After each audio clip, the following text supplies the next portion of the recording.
el podcast de Cuba Debate. El podcast de Cuba Debate. El podcast de Cuba Debate. ¿Ya lo tienes? Entonces, dale play al debate.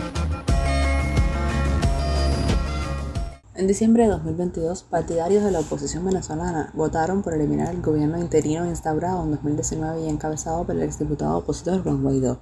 Guaidó se había autoproclamado presidente interino de Venezuela tras desconocer la legitimidad de las elecciones presidenciales de mayo de 2018, en las que el mandatario bolivariano Nicolás Maduro resultó electo democráticamente para un segundo mandato.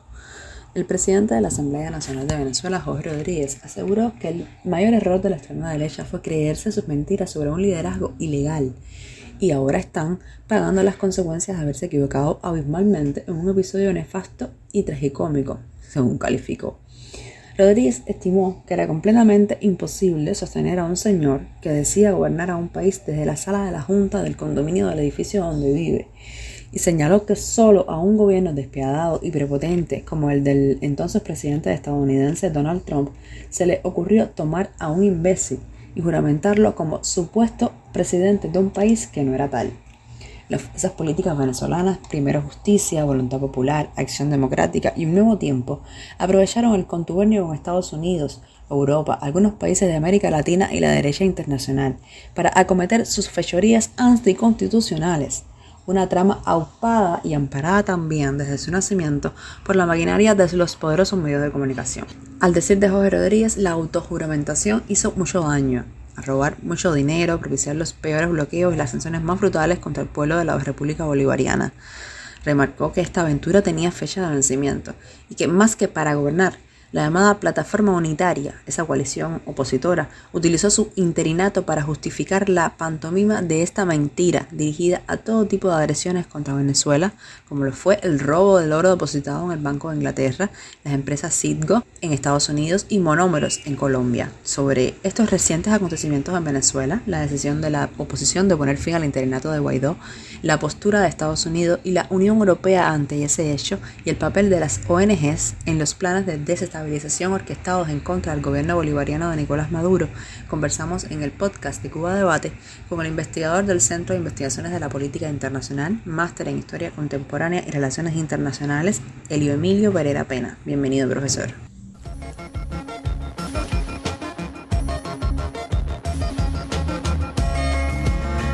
Muchas gracias por la invitación, un inmenso placer.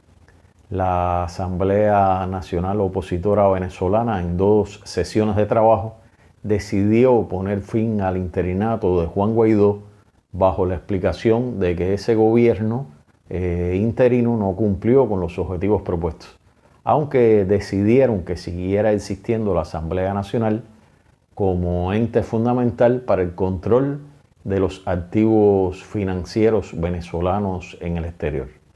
Según los datos suministrados por la empresa de investigación y mercado Data Analysis, el opositor Juan Guaidó en las elecciones parlamentarias del 2010 obtuvo un 43% de votos, mientras que su contrincante, el representante del PSUV, lo aventajó en 11 puntos. En las primarias de la Mesa de la Unidad Democrática en el 2012, como precandidato a gobernador, Juan Guaidó obtuvo un 18% de aceptación, mientras que su contendiente, también opositor del partido Un Nuevo Tiempo, obtuvo una ventaja de 43 puntos. En las parlamentarias del 2015, para su elección como diputado principal, Juan Guaidó obtuvo solamente el 26%.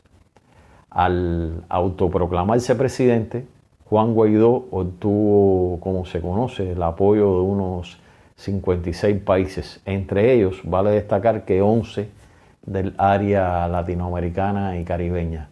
Mientras que en las sesiones de su Asamblea Nacional se debatió, y esto salió público, pero inmediatamente trató de silenciarse, se debatió, como decía, en su propia asamblea acerca de la premura con que se había producido el acto de proclamación, por cuanto, según un número considerable de diputados, en aquel momento, 2015, no existían condiciones reales para otorgar a Juan Guaidó atribuciones como presidente interino.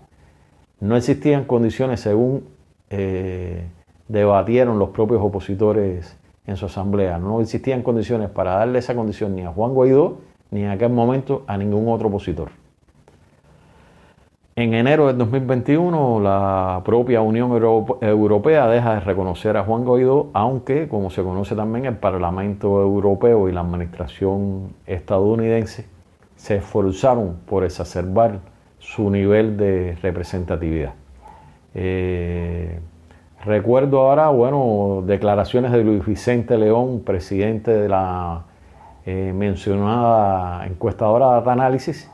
Las expectativas de cambio, según Vicente León, producidas por la creación de la Asamblea Nacional Opositora en sus inicios, o sea, en el 2015, reflejaron alrededor de un 40% de aceptación en la ciudadanía.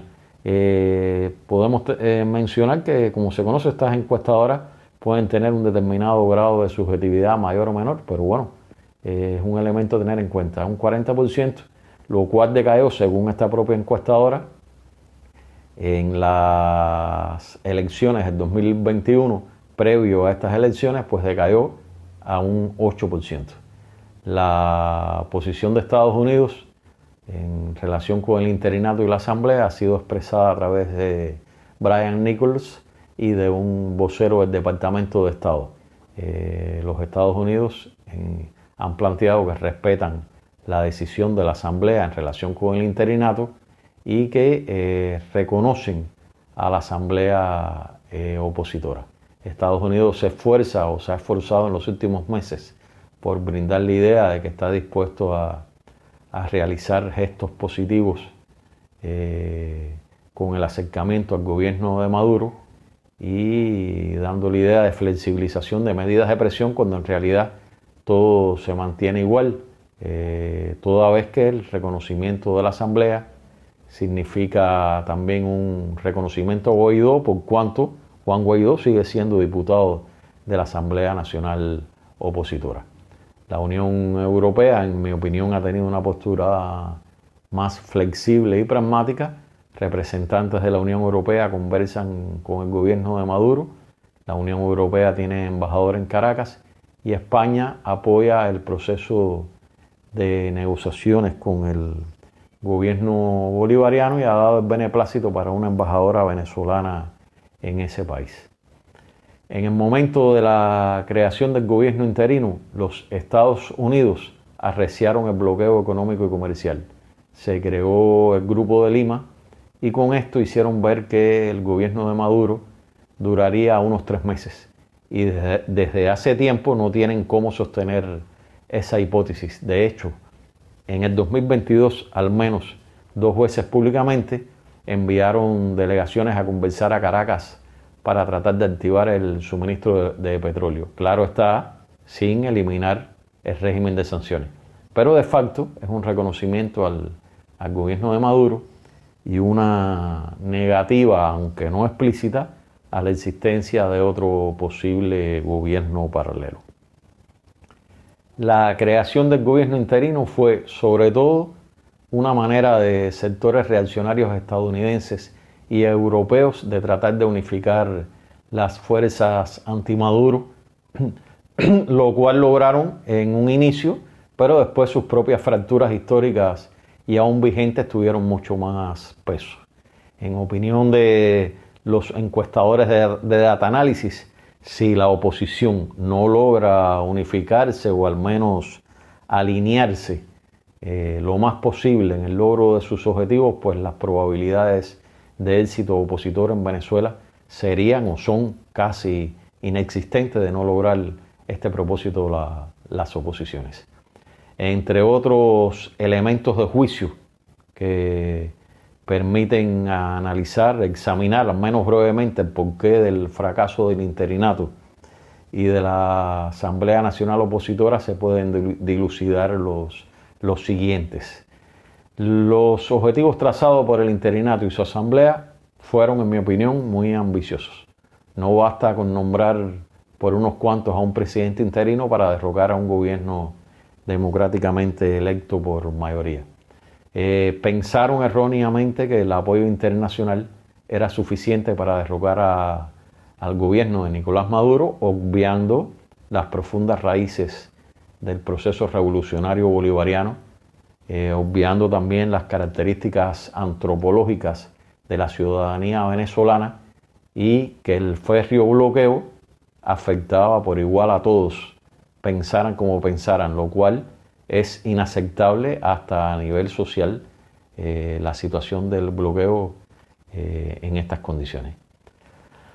Hay que hablar obligatoriamente de oposiciones en Venezuela si queremos entender lo que está sucediendo, por cuanto, en mi opinión, son muy difusos y están muy fracturados los grupos que adversan al presidente Maduro.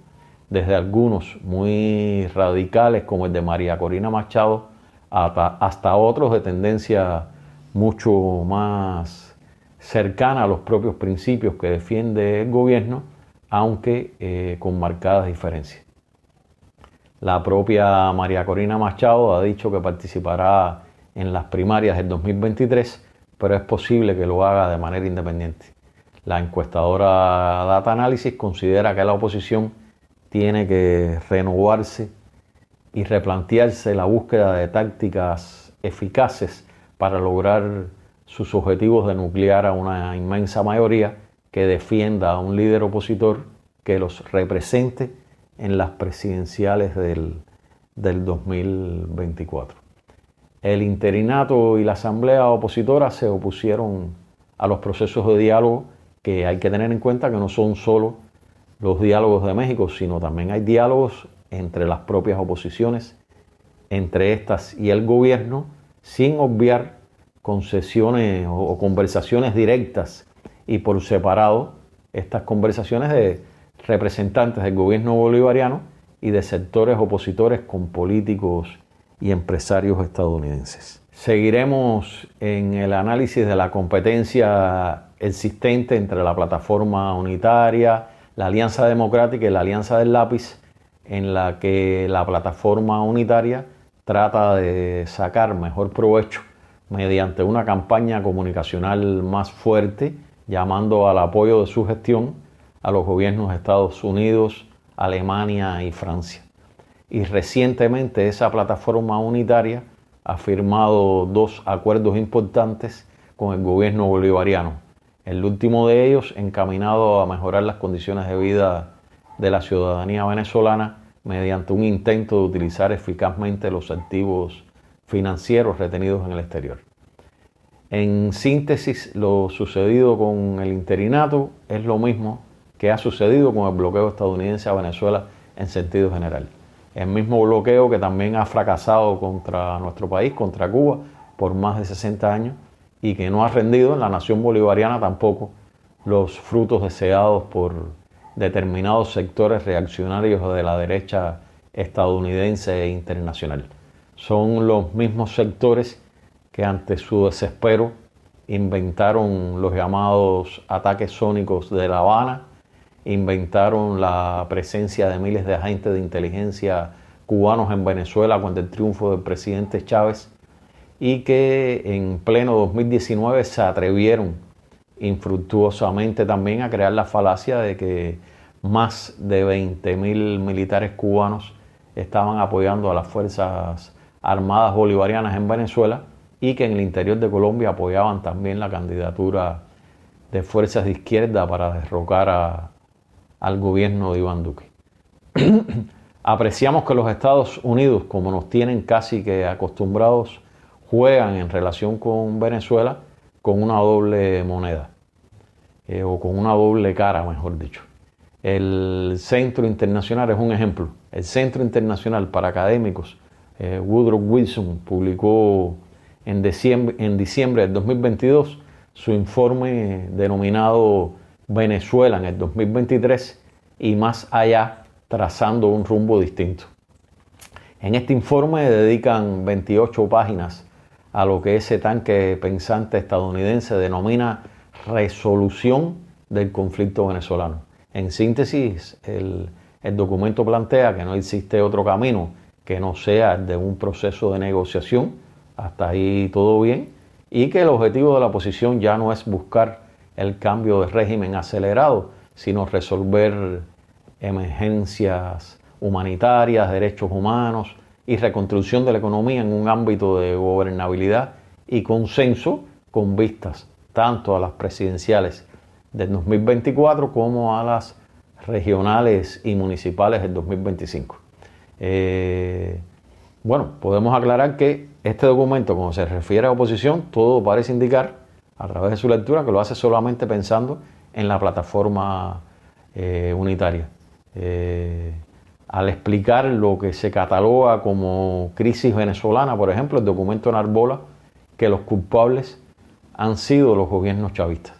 Si bien la primera parte de las conversaciones y de la reconstrucción de la economía es válido, pues ya el propio documento, cuando uno empieza a analizarlo, se da cuenta que empieza con ciertos elementos de críticas altisonantes en contra del gobierno venezolano. Te reitero, cuando dice crisis venezolana, el documento enarbola que los culpables han sido los gobiernos chavistas, en los que es primordial la existencia de una sociedad civil robusta, o sea, obvian las características de la sociedad venezolana, dicen que es necesario actualmente en Venezuela una sociedad civil robusta y que esta sociedad sea supervisada, según el documento, por la comunidad internacional. Obvian también que en Venezuela han existido, desde el triunfo del presidente Chávez hacia acá, unos 30 procesos eleccionarios y que todos han contado con la presencia de asesores de diferentes organismos internacionales y que en su gran mayoría, salvo casos como ya hemos mencionado aquí mismo, muy manejados políticamente según se ha demostrado después, te reitero, en su inmensa mayoría han reconocido el buen desenvolvimiento de las elecciones venezolanas. O sea, desde un análisis somero del documento del Woodrow Wilson Center, no se esconde, ellos no esconden los Estados Unidos el verdadero objetivo hacia Venezuela. O sea, la transición política con transferencia de poder. Al respecto, el grupo de análisis e investigación venezolano, conocido como Misión Verdad, añade en relación con este documento que a través de sus 28 páginas se plantean que mientras continúen las conversaciones no se levanten las sanciones, tratando de presionar y dando la idea de que esta presión es la amenaza de sanciones, es una presión más, pero nada más que sobre todo para los dirigentes del gobierno. O sea, clara Misión Verdad, en los intereses estadounidenses, dice Misión Verdad, sigue el objetivo del cambio de régimen empleando de forma manifiesta su palanca central, las elecciones. O sea, sancionan, estas sanciones serían un elemento de presión para que se adecuen a sus objetivos, o sea, los objetivos estadounidenses, y se puedan lograr estos objetivos en las elecciones. Desde la visión de otros tanques pensantes como la USAID, esta defiende y ha reiterado en varias ocasiones que lo sucedido en Barinas con el voto opositor demuestra que es necesario que aumente el voto electoral de la oposición en detrimento del voto de apoyo al gobierno venezolano. Y la ANET, otro tanque pensante, ha publicado que destinó en el 2022 para asistencia humanitaria unos 4.324 millones de dólares, los que estarían seguramente prestos para asistir a resolver lo que sucede en Venezuela. Pero la ANET omite, que todo parece indicar, y así lo recogen algunas encuestadoras como Delfos y Data Analysis, que en el 2022 bajó la disposición en la ciudadanía venezolana para protestar contra el gobierno. Entonces, pudiéramos, entre otros elementos, no digo que no existan, entre otros elementos, si analizamos lo anterior, pudiéramos fácilmente respondernos por qué en los últimos días se han producido algunas movilizaciones en las calles venezolanas por algunos representantes del sector educativo exigiendo aumentos salariales. Es sabido lo que ha dicho el presidente Nicolás Maduro, que hay cuestiones que quedan pendientes por resolver ante las medidas del férreo bloqueo. Es sabido también que se lleva a punta de lápiz la economía venezolana, tarea que tiene la vicepresidenta Delcy Rodríguez, pero evidentemente si analizamos el actuar de estos tanques pensantes estadounidenses, pues entonces nos damos cuenta también por qué se exacerba un poco en determinada medida estas manifestaciones. En síntesis, estos tanques pensantes, y tenemos que reiterarlo, tampoco una vez más parece que tienen éxito al analizar lo que sucede con América Latina, y se debe no a que carezcan de la suficiente inteligencia sus miembros, que todo lo contrario, en su mayoría gozan de un gran intelecto, sino que la verdadera razón del supuesto fracaso de esos tanques pensantes radica en que no tienen en cuenta las características históricas, en este caso de la sociedad venezolana, que per se es robusta y respetan la identidad y la cultura venezolana, y piensan que con métodos violentos la ciudadanía de la nación sudamericana, que viene sufriendo de penurias desde hace años, motivadas esas penurias por un férreo bloqueo, como hemos mencionado, pues piensan que con métodos violentos que se va a resolver la situación de Venezuela. Entonces fallan al no percatarse que lo que quiere el verdadero pueblo venezolano es, sí, mejoras de vida, pero estas mejoras que sean solo sobre la base de lo que decidan en el interior de Venezuela y no con una injerencia externa que los continúe ahogando. Muchas gracias por la invitación.